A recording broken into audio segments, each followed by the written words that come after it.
E aí, bom dia, 8h45, estamos no ar, sextou no Papo de Bola 199, hein? Segunda-feira, edição especial aqui do Papo de Bola, mas hoje, sexta-feira pré-rodada dos estaduais pelo Brasil, também de sábado de futebol aqui na Rede TV, tem muito assunto pra gente tratar aqui até as 9h30 da manhã. Você sempre conosco, todos os dias de segunda a sexta. Não sabia que aqui falava de esporte toda manhã?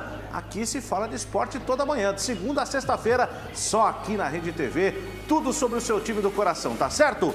André Lucena, Fernando Fontana, bom dia, Andrezão. Bom dia, Marcelão, bom dia, Fefão, a todo mundo que está aí conosco nessa edição 199 do Papo de Bola, muito especial. A gente vai falar tudo sobre o clássico São Paulo e Corinthians no Morumbi neste sábado. Quem chega melhor para o majestoso? A gente vai falar também sobre o Palmeiras, que monta um esquema especial para tentar contratar o lateral direito colombiano Daniel Muñoz, Marcelo. Isso aí, grande Fefon, a nossa pitonisa. Fefon sensitivo, a gente tem aqui no Papo de Bola. Tudo bem, Marcelão, amigos do Papo de Bola? Hoje programa muito recheado. Vamos falar muito, né, dos jogos que vamos transmitir neste sábado, amanhã, principalmente do Campeonato Italiano. Tem Atalanta e Roma na telinha da Rede TV. Vamos falar muito desse jogo. Tem também gol do Cristiano Ronaldo hoje aqui no programa, num pênalti bem polêmico. E ainda o Fortaleza, que perdeu na Copa Sul-Americana, mas está otimista para a partida de volta. Isso aí, no final do programa, os palpites do Fefon, você que aposta na loteria esportiva, pode ficar ligado aqui, porque ele não erra nada. Participe do nosso programa pelo WhatsApp, pelas redes sociais. Como é que faz, André? É isso aí, o WhatsApp tá o número na tela aí, 011 98 369 0556. Também usando a hashtag Papo de Bola no Twitter, sempre contando com a participação de vocês. Você já está acostumado a me ouvir dizer aqui que a Copa do Brasil é a Copa do Capeta, né? E é por coisas como o que aconteceu com o Cruzeiro ontem, que sofreu para passar para a segunda fase da Copa do Brasil contra o São Raimundo de Roraima. Dá uma olhada nos gols. Brasil é a Copa do Capeta, aguardem essa frase.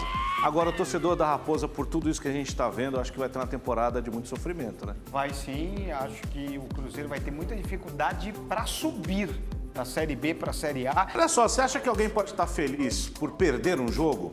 Pois eu acho que o torcedor do Fortaleza está muito feliz. Ontem o Fortaleza estreou na Copa Sul-Americana, numa competição internacional, jogou pela primeira vez na Argentina, no histórico estádio de Avejaneiro, estádio Libertadores da América, contra o Independiente.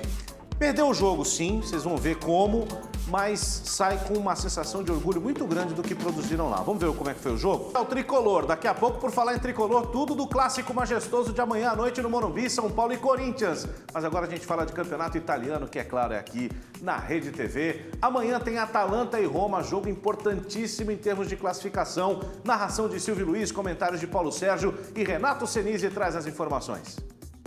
Olá, companheiros do Papo de Bola. Amanhã tem jogo decisivo do Campeonato Italiano na tela da Rede TV. A Atalanta, quarta colocada, recebe a Roma, que vem na quinta posição. 3 pontos separam as duas equipes. O detalhe é, até 2 rodadas atrás, a Roma... Tempo, cara, demais, realmente demais. Amanhã tem clássico no Campeonato Paulista.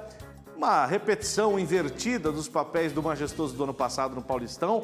São Paulo e Corinthians jogam no Morumbi. Ano passado, São Paulo tinha sido eliminado pelo Tadieres e teve um clássico com o Corinthians na sequência que perdeu o clássico para o Timão. Esse ano o Corinthians vem de uma eliminação na Copa Libertadores América, na pré-Libertadores. Enfrenta o Corinthians amanhã às 7 da noite. Vamos fazer aqui um balanço desse jogo importantíssimo para os dois, de pressão para os dois técnicos, para os dois elencos, para as duas diretorias. Vai ser tenso o negócio amanhã no Morumbi, hein, Fernando Fontana? Vai ser tenso, com certeza. As duas equipes precisam ganhar, né? O Fernando Diniz para poder ter um pouco mais de moral no São Paulo e o Corinthians para esquecer essa eliminação na pré-Libertadores, esse vexame que o Corinthians deu.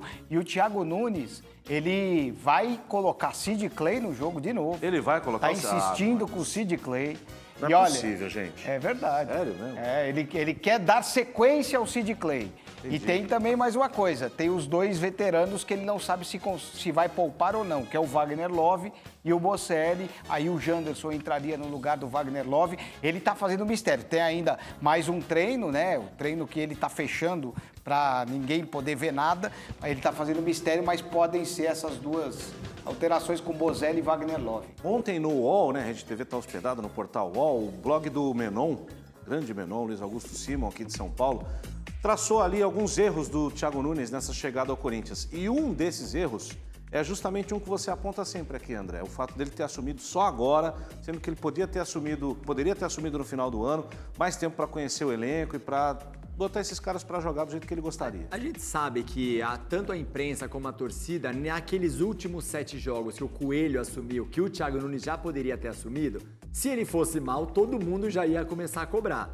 Mas a cobrança no Corinthians já faz parte do cargo, enfim, nos grandes clubes ele já teria que se acostumar, ele já pegando o time ali, ele já poderia ver, na questão do Ralf e do Jadson, falar, não vou contar com ele, já ia tirando os dois do time. Aliás, o Ralf, eu não sei não, se ele não conseguiria jogar nesses jogos aí, não ajudaria bastante o Corinthians. Então, eu acho que esse foi um dos pontos, sim, ele já assumindo no ano passado, já começaria a montar o time, colocaria Luan, encaixaria as peças, já teria um começo mais tranquilo, que a pré-Libertadores é muito cedo, né? No comecinho da temporada. É, exatamente. Agora o nosso ligeirinho Ione Gonzalez já pode estrear amanhã ou não? Então, precisa aparecer no BID, no Boletim Informativo Diário da CBF, até hoje, às 7 da noite. Aí sim, ele pode ser inscrito pelo Corinthians no Paulista e estrear contra o São Paulo amanhã. Se a gente for olhar pelo cantilho, ele vai estrear só depois do Carnaval. Ah, é verdade.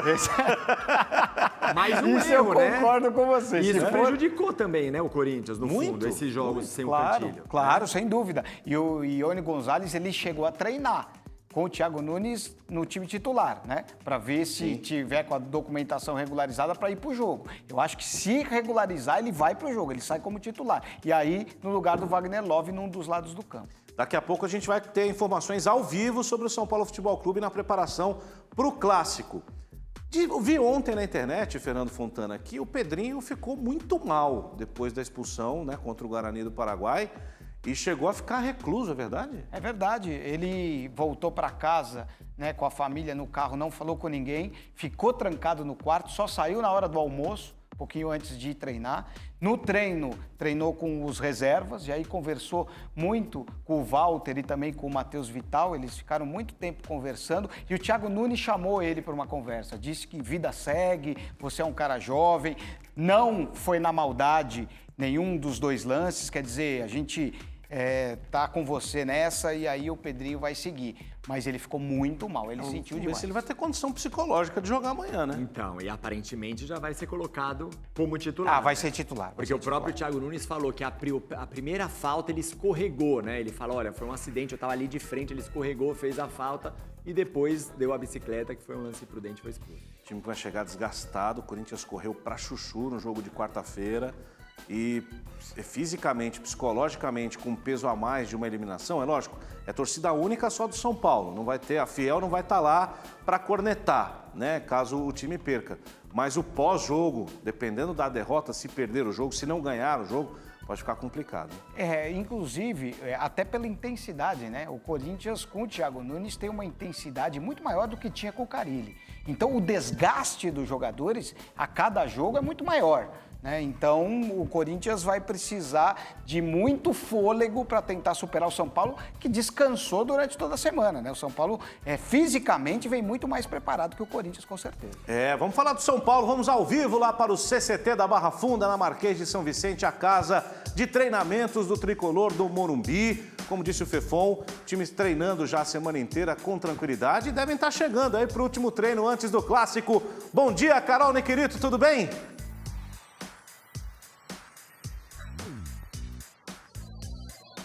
Bom dia, Marcelo, tudo bem? Bom dia para os meninos aí no estúdio. O pessoal ainda não chegou porque o treino é um pouquinho mais tarde hoje, né?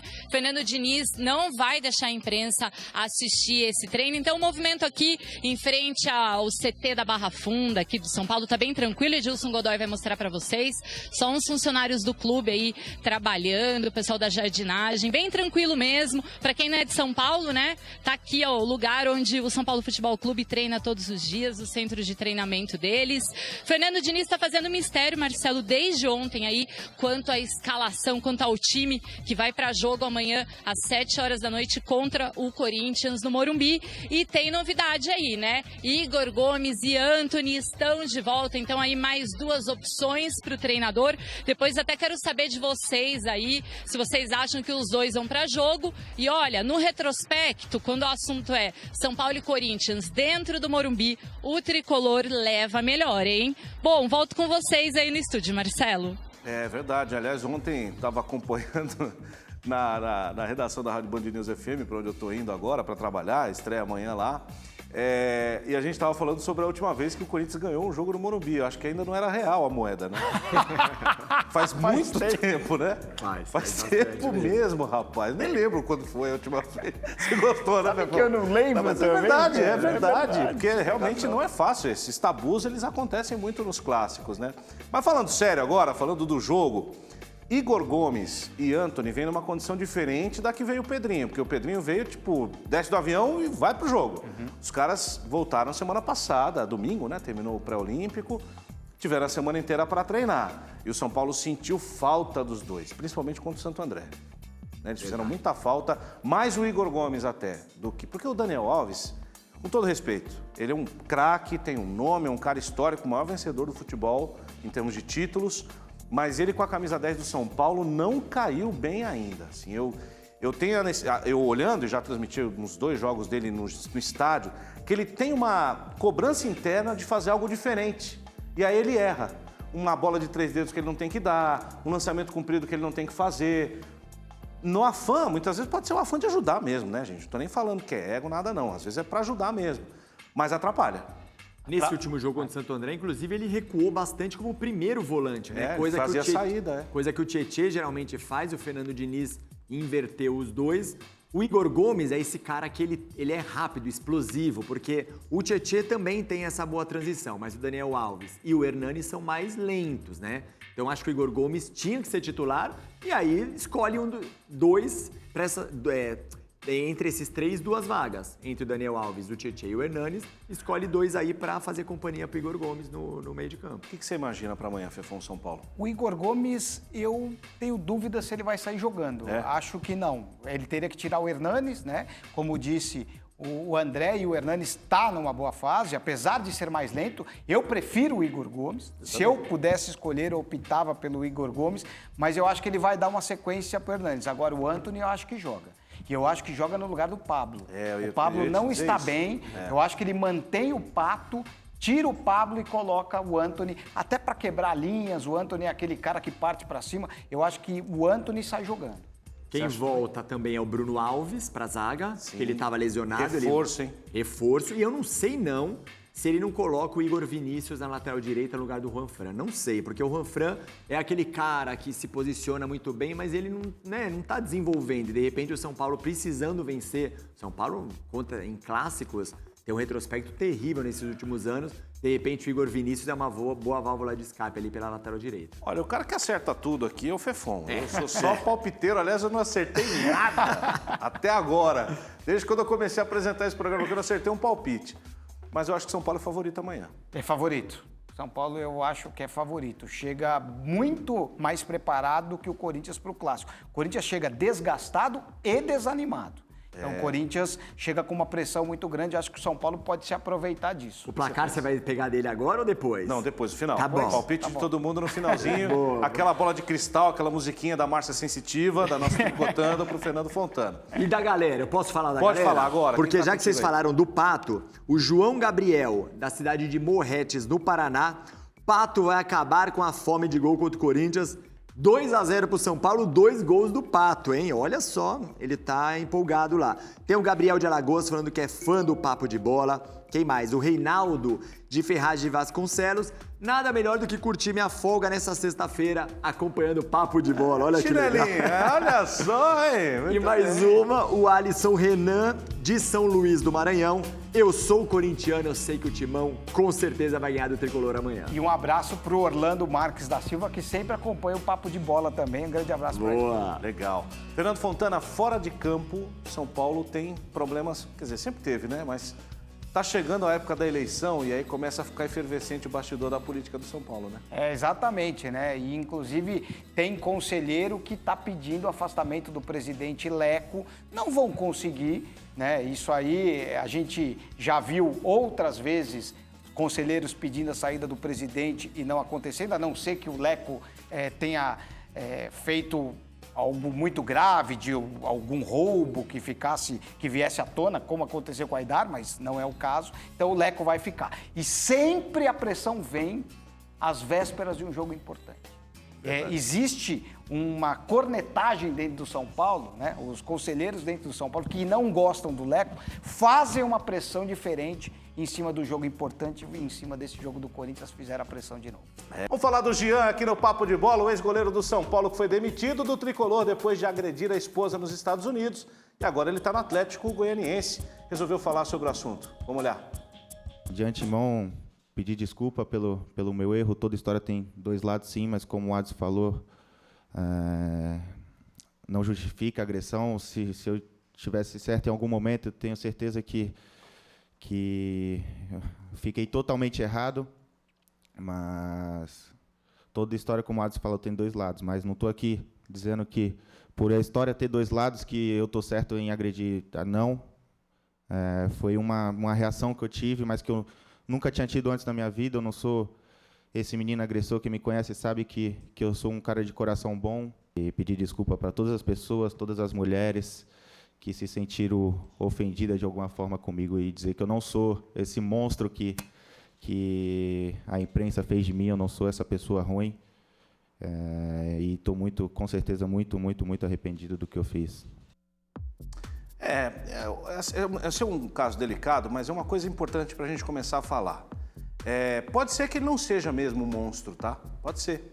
Mas essa coisa que está enraizada no nosso inconsciente, e eu me coloco também, evidentemente, pela cultura que existe no Brasil, de que inconscientemente é permitido que você agrida uma mulher e não seja considerado um monstro, que é um extremo, tanto de um lado como do outro, mas é esse tipo de coisa que a gente precisa reforçar.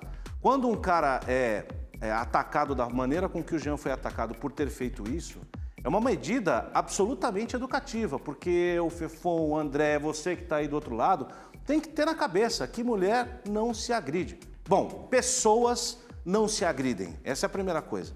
Mulher, mais ainda, porque nós temos uma força física que elas não têm.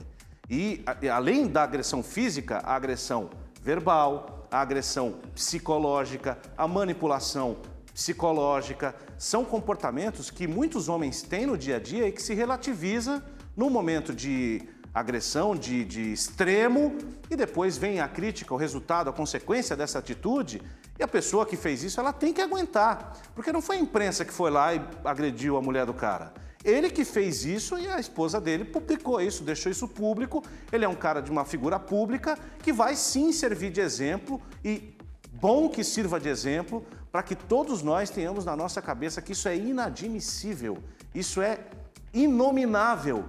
E não é uma coisa assim, eu dei um murro no Fefon e amanhã eu vou lá e peço desculpas e fica tudo bem. Ou eu agrido verbalmente você que está aí do outro lado e venho aqui e peço desculpas e está tudo bem. Não, gente. As coisas têm consequência. Então, tudo que a gente faz, seja você pessoa pública ou não, ela tem uma consequência diretamente proporcional à atitude que você teve. O Jean merece passar pelo momento que está passando. Eu acho minha também. opinião. Eu concordo com você e acho assim, não se deve nunca bater numa mulher, ainda mais ela sendo a sua esposa e a mãe dos seus filhos. Existe. Então, ele agrediu ela de uma forma, assim, absurda. Ele tem que pagar. Essa história de que a imprensa está fazendo com que ele vire um monstro, ele se transformou num monstro a partir do momento que ele agrediu a mulher dele. Então, quer dizer, ele tem que pagar, ele tem que ser punido, e a mulher fez muito bem de denunciar. E outras mulheres que sofrem agressão doméstica têm que fazer a mesma coisa. Elas têm que denunciar, porque esses caras têm que pagar pelas coisas que eles fazem. Concordo plenamente com vocês dois, e você falou da agressão psicológica. Além disso, ele fez a agressão psicológica, porque ela mostrou uma mensagem que ele mandou falando o seguinte, ele falou: parabéns, você acabou com a minha carreira, os seus filhos vão passar fome. Ou seja, são os filhos dele também, mas ele fazendo também essa agressão psicológica, dando a entender que ela depende dele e que por ele ter agredido e ela ter denunciado, as filhas deles iam passar fome também. Esse é um caldo de cultura masculina brasileiro que, graças a Deus, está mudando. E vai mudar, e será diferente, goste a gente ou não. Então é melhor a gente botar a mão na consciência e pensar em como a gente está tratando não só as mulheres, mas as pessoas, gente. Porque se você entra numa discussão e não há outro jeito de você encerrar essa discussão que não seja com violência, você é menos humano do que o seu opositor na discussão. E Marcelo, a gente tem que pensar nisso mais vezes, porque isso tem acontecido com muita frequência. Só uma coisinha, só um detalhe. Ele era brasileiro, por isso não ficou preso. Porque se ele fosse americano, ele estaria preso até agora lá nos Estados Unidos. É isso, e que a justiça brasileira também faça o seu papel aqui. Vamos falar do Palmeiras aqui, afinal de contas o Verdão também tem estreia de gramado novo na Arena contra o Mirassol no próximo domingo. André Lucena, jogo difícil contra o time que é um dos melhores do campeonato. E o Palmeiras tem reforço. O Palmeiras não pode contratar nunca mais? Então, tá tentando o Daniel Munhoz, lateral direito do Atlético Nacional da Colômbia. Luxemburgo assistiu, na verdade enfrentou o Daniel Munhoz pelo Atlético Nacional na Florida Cup, gostou bastante. É uma, não tanto como a lateral esquerda, mas a lateral direita com o Marcos Rocha e o Mike. É uma posição também que a torcida reclama bastante. Foram pra lá, né? Foi o diretor Anderson Barros, também o advogado Leonardo Holanda, à Colômbia, tentar a contratação, mas o Juan Carlos Osório, ex-técnico do São Paulo, que é o atual técnico do Atlético Nacional, tá fazendo jogo duro. O Munhoz é o lateral direito titular, é o capitão, então não sei se vai rolar não essa contratação. O Daniel Munhoz tem 7 gols marcados em 21 partidas pelo Atlético Nacional, ele chegou lá no time no ano passado. Precisa, Fefão, contratar? Eu acho que não, né? Você acha que precisa? Acho que não. Eu também acho que não. Tem 500 caras lá no Palmeiras. Exatamente. Um meia, né? Um meia, um centroavante reserva, acho que seria uma posição. Exatamente, mais mas carentes, o lateral, né? você tem o Mike, tem o Marcos Rocha, tudo bem, Marcos Rocha está contundido, mas você tem vários nomes no Palmeiras, o elenco é muito grande. Eu acho que lateral direito não precisa. A lateral esquerda precisava do Vinha. Sim, aí sim. E ele com vai sair certeza jogando. vai ser titular, né? No vai domingo. sair jogando e olha, jogo contra o Mirassol é complicado pro Palmeiras, hein? O Palmeiras sempre tropeça contra o Mirassol, tem que tomar cuidado. Tomou 6 Na a 2, inauguração do novo lembra? gramado lá, olha, era melhor que jogasse com o Barcelona do Messi, tinha mais chance de ganhar do que com o Mirassol. Naquele 6-2, o Camilo Meia, ex-Inter, ex-Botafogo, ex-Chape, estava em campo, fez gol e ele vai estar em campo jogar, domingo né? também. Cuidado. Domingo, 4 da tarde, no gramado sintético da Arena do Allianz Parque. Domingo tem novidade também no calendário do futebol brasileiro. O super encontro entre o campeão brasileiro e o campeão da Copa do Brasil, a Copa do Capeta. Supercopa do Brasil coloca Flamengo e Atlético Paranaense frente a frente lá no Mané Garrincha, em Brasília. Ingressos daquele jeito, salgadinho, mais barato, custando 100 mangos, que é uma meia entrada. Olha só, a CBF fez uma ação que virou piada na internet por causa disso. Dá só uma olhada aí. Ela escondeu alguns ingressos em Brasília, em pontos turísticos, né? E registrou um momento que a galera achou. Só que a galera das redes sociais não gostou muito da brincadeira, não, porque deu na cara que era meio feicão, né? Tudo combinado, né? Quem que vai procurar o ingresso ali na ponta da escada? Esse aí precisa ganhar um prêmio, ó. Aí, ó. Gente. Pelo amor de Deus. Ó. Melhor ator coadjuvante. 15 mil câmeras, né? Olha, o cara com a pulando, iluminação, a moça pulando. o outro com o rebatedor e ninguém vê que alguém tá filmando. Ó, pelo amor de Deus, pra cima de mim isso aí. Pô, para, né? Aí não, cara. Não, eu recomendo, inclusive, a CBF que contrate os atores aqui das pegadinhas. O Toninho do João Tornado, Kleber. ixi. Toninho Tornado. São Ele muito fazer um trabalho melhores. um pouco melhor. Muito melhores. Isso aí, ó. Isso é a várzea, hein? Imagina. E olha a cara que o cara faz quando encontra o ingresso. Parece cara de vice-campeão. Sabe aquele sorriso amarelo? O cara tá com a taça. E aí pega a ele não medalha, põe no queria bolso. estar com a taça porque ele foi vice. Aquele sorriso amarelo. Ruim, hein? Domingo, 11 da manhã. Jogão, né? Flamengo e Atlético Paranaense promete ser um bom jogo.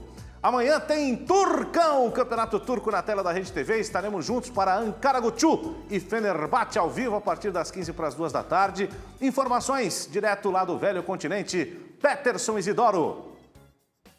Fala Marcelão, bom dia para você, meu amigo. É sempre um prazer participar do programa direto da Europa. E quando você passa a bola aqui para mim, o papo, claro, é o Campeonato Turco, que promete mais uma vez esquentar a tarde deste sábado aqui na tela da Rede TV.